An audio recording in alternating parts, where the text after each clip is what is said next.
Hey, g'day everybody, it's Matt here from Matt Cars. We are looking at the Dremel Multichuck today. Now, I've done a video on this a long time ago and I had to make another video on the problems with this, but I'm still carving with it, so it does have a lot of redeeming features.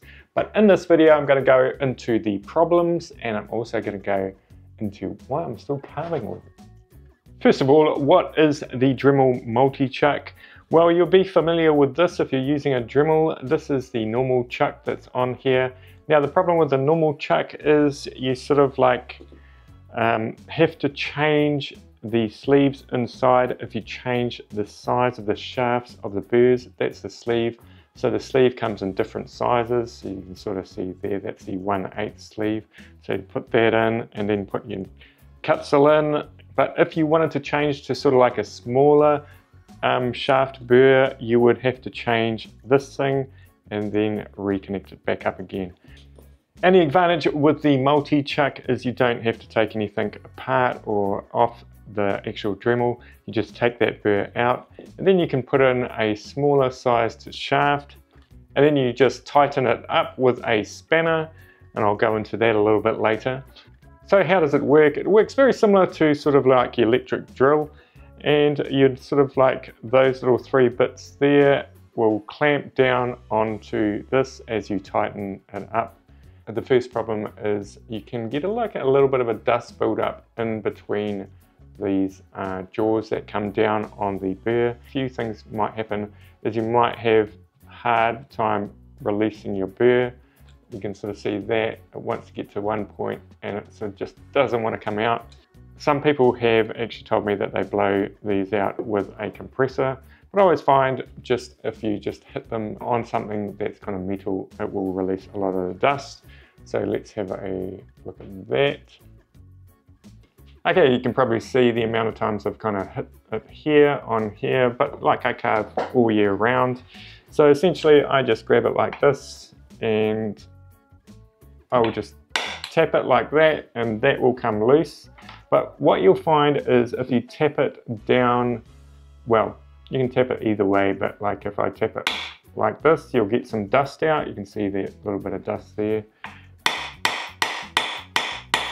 So there's quite a little bit of dust in there and it should work pretty well for now. I do find like the older they get, the more kind of like, you know, I'll get probably a good year's worth out of it before it starts to like malfunctioning. And that's fine with me because it sort of saves me a lot of time.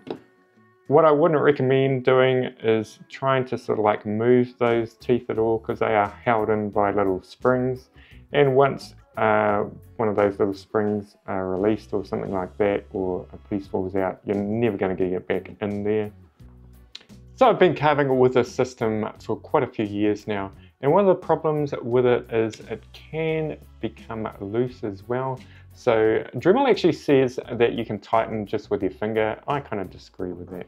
I always find you've got to tighten it with a spanner, and the Dremel spanner will work on there as well. Even then, this can become loose. Now, I've never had one fly out at me, and I'm probably going to get comments now that they fly out all the time or something like that.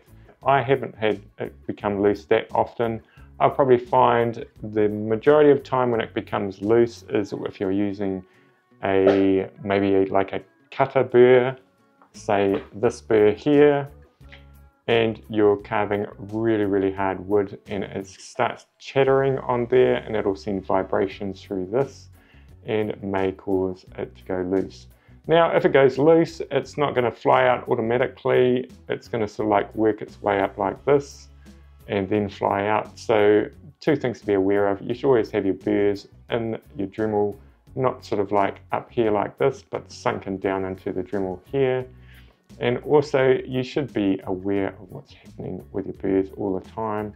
So if it becomes loose, it's going to make a different sound, it's going to feel different, and you might see it moving out slowly or moving in slowly. So I've been using this multi-chuck system from Dremel for about 3 years now, and I'm very happy with it. I do come across the problems, not frequently, but they crop up, you know, the dust will build up. I'll tap it out on that Dremel stand that I've got, and sometimes that burr can become loose in the Multichuck.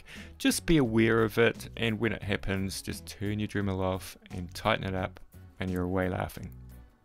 And in general, they last me about 1 year, and then I'll just buy another one because they start getting a little bit stiff to use and all of that kind of stuff. I do a lot of carving though, and it might last you longer, who knows.